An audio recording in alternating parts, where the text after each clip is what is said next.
Okay, now I'll provide this information with you in the Army, and I'll extend it to Navy, Air Force, since you're going for all of it folder. But okay, the Navy is the hardest division to get into. It's harder than the Marines, physically and mentally more difficult, and you have to be a bit more apt as well. So I'm not really, I made it to the Army and the Navy and the Air Force. You can't do that. Why?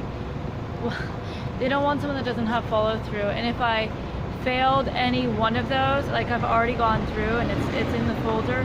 If you go to an academy, let's say, and you fail, say the Army Academy right now, I can't then go to a different academy. This is how you guys said I got in, but it's not allowed. And I've went over the stipulations of what it takes to be nominated to get into these academies. And you said I went then on to the Air Force, which is harder to get into, and I wouldn't have been allowed on that alone. And I would have needed congressional or senatorial and possibly VP nomination in order to get that.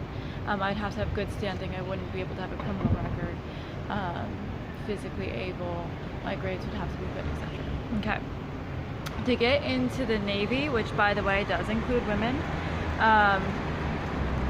I would have to be proficient in English, but you said I was illiterate. 2075 vision, which has to be correctable to 2020.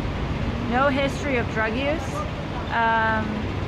Good moral character, which they judge on your criminal history. If I had any drug charges or violent crimes, I wouldn't be allowed in. Or even civil record, like anything to do with that either. If I were already in college, which it sounds like if I went from one to the next, I would have surely taken college classes by then, I would continue that.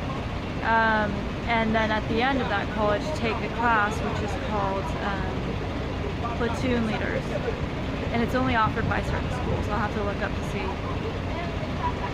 which one. I couldn't take it at either of the academies because it's the Navy, not the Army or the Air Force.